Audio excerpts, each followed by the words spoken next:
Hello, everybody, and welcome to another episode of United Talks podcast. Thank you so much for watching. Thank you so much for liking, sharing, and subscribing. If you haven't already, please do like, share, subscribe, hit the notification bell. You don't have to miss anything as you list all things Manchester United. Today, we're doing the presser review show, basically reviewing all of what Michael Carrick said, every word, and basically we're going to analytically break it down, especially with regards to the pre-match press conference ahead of Manchester United's trip to the Stadium of Light to face Sunderland.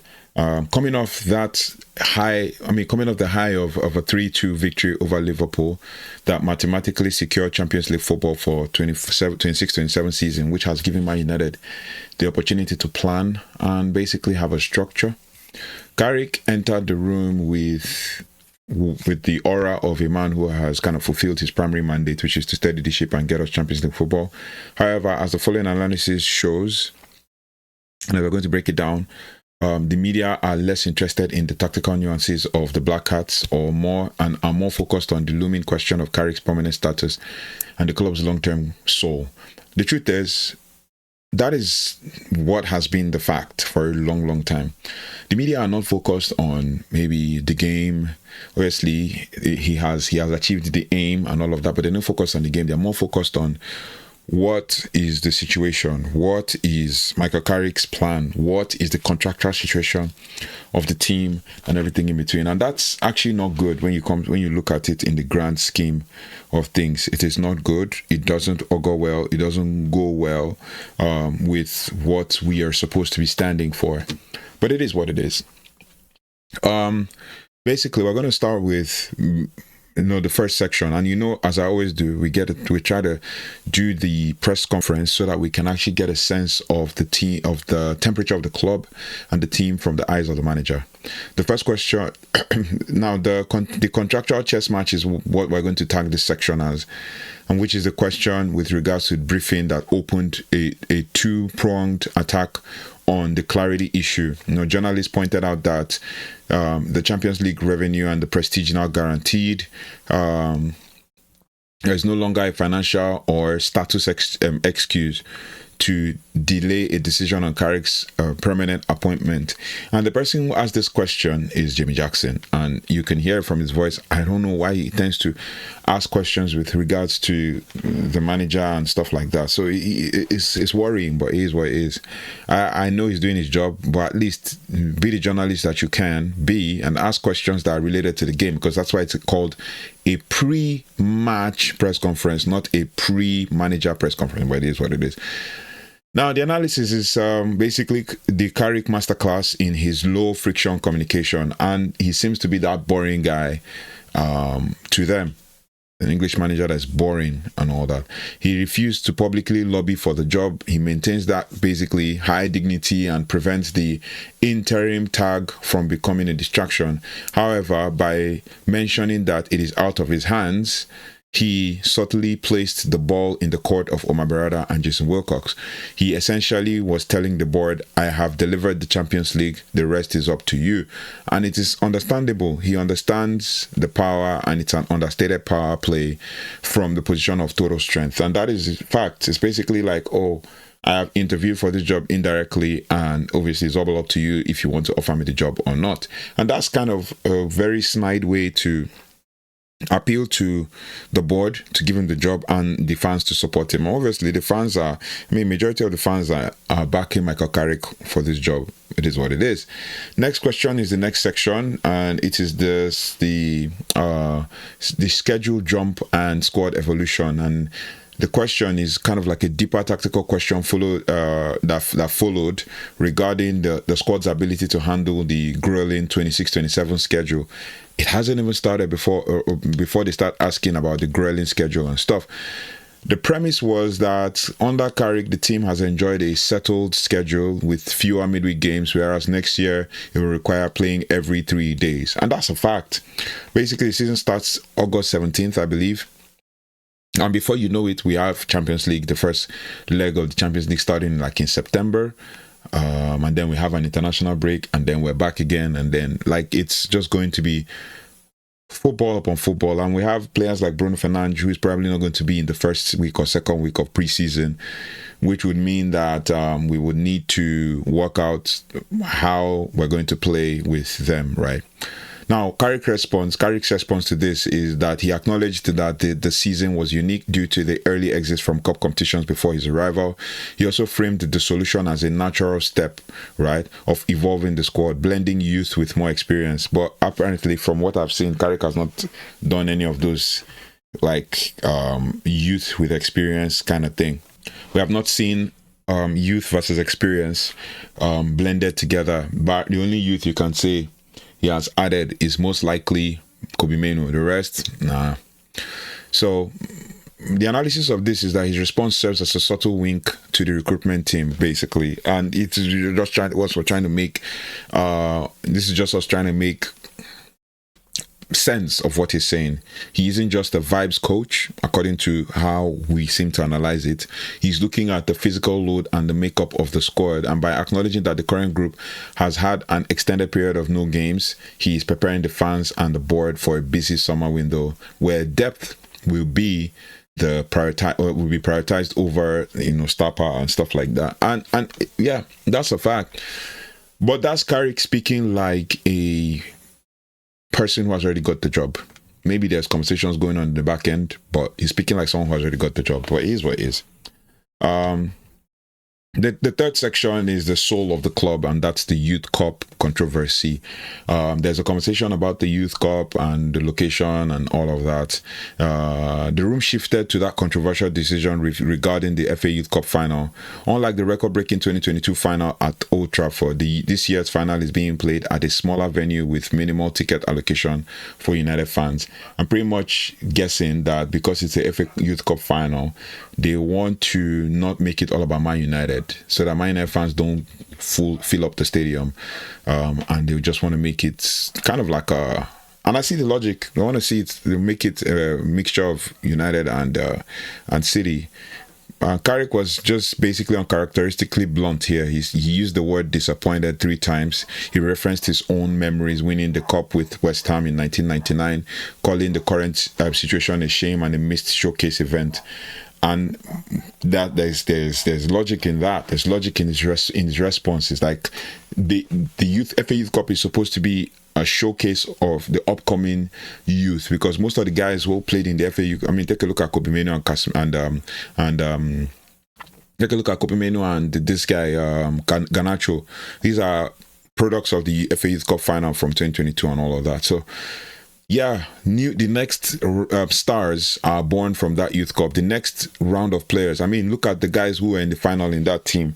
Most of them have got loan deals. You look at Radek Vitek as well, playing very well at Bristol City and all of that. Now, this is where Carrick connects deeply with the Manchester United identity. By aligning himself with the upset fans and the academy's history, he reinforces that, he understands that the club's DNA is better than a foreign tactical specialist might. Basically, Michael Carrick is said to understand the club's DNA.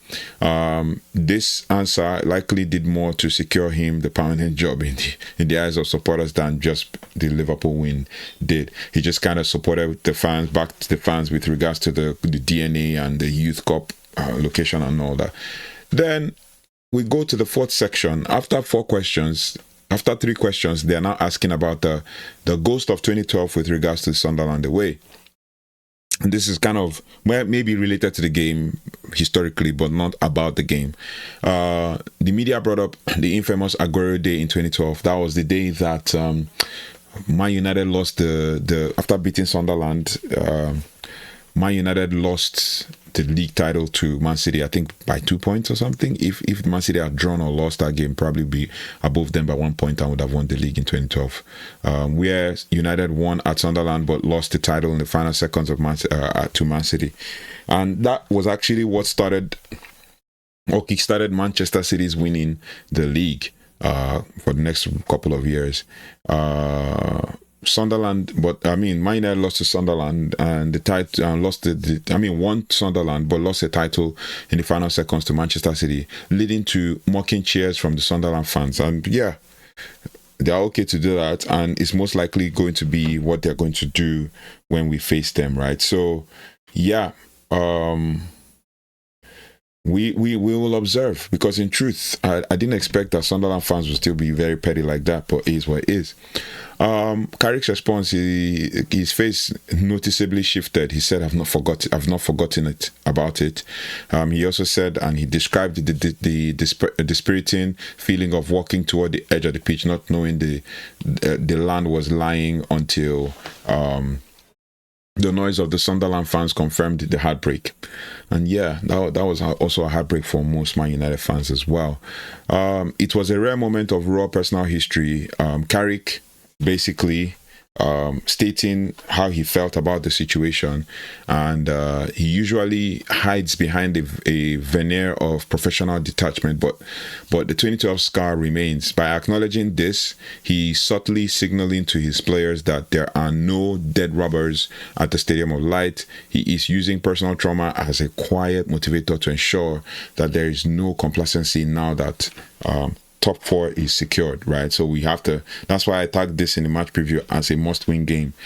Speaking further on section 5, the motivation and the periphery players, the question was, how do you keep the players mentally at it when the main objective is already achieved? And will he rotate the squad to reward those who haven't played?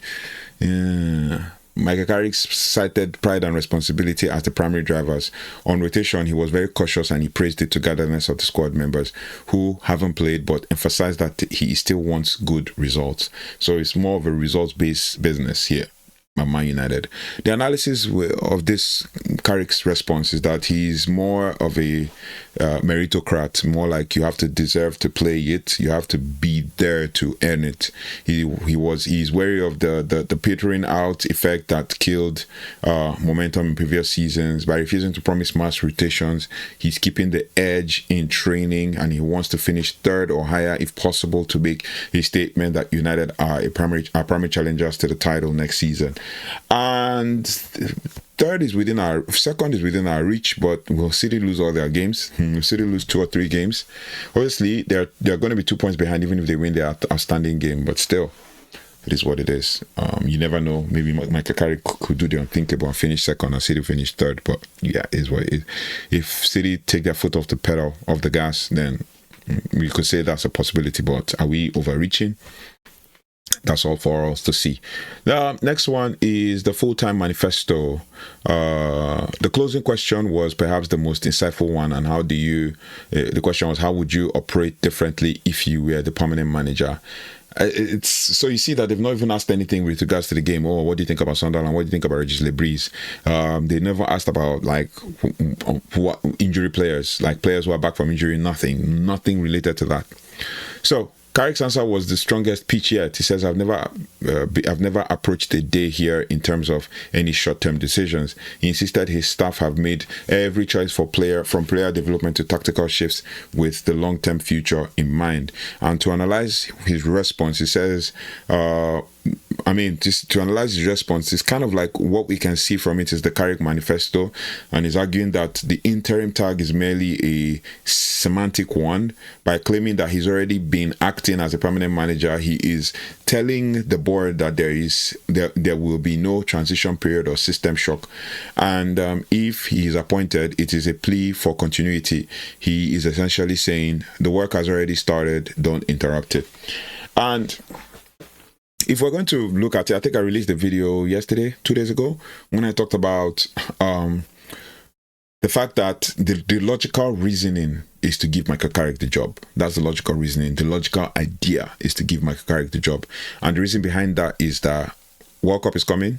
And once World Cup comes, it's going to be really difficult to bed in players. And you bring in a new manager, bring in new players. It's going to be hard for them to kind of adapt until... But with Michael Carrick, you have players who have played with him, they understand him, they want to play for him, and then, there's this harmony until things start falling apart or the wheels fall off. And if the wheels fall off, then you can say, yeah, Michael Carrick needs to go and a new manager comes in, but then there's no World Cup to play for, right? There'll probably be just the Euros, right? So it is what it is. Now, to kind of wrap up things here, The press conference showed a Michael Carrick who is no longer just steadying the ship, and he is kind of like architecting the future. He handled the Sunderland history with grace, the academic controversy with passion, and his own contract situation with a chillingly effective level of calm.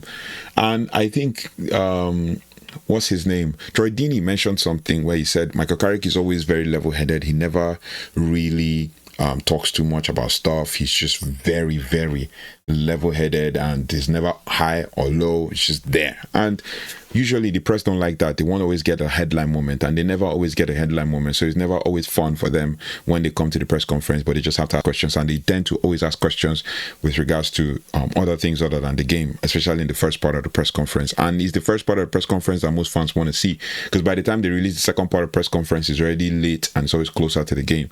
But it is what it is. As the team heads to the Stadium of Light, Carrick has actually framed this game not as a post-Champions League celebration, but also as a test of the standards and behaviors that will define his Manchester United in 2027 and beyond, so long as he secures the job. But yeah, it is what it is. What did you guys think about Michael Carrick's press conference?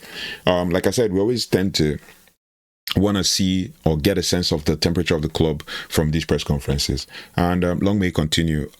This one, we can say the journalist scored 0/5 from the 5 questions. You just spend 9 minutes listening to something that is unrelated to the game. Like, so it is what it is. We'll analyze it, and then we'll also post the short clips from the press conference in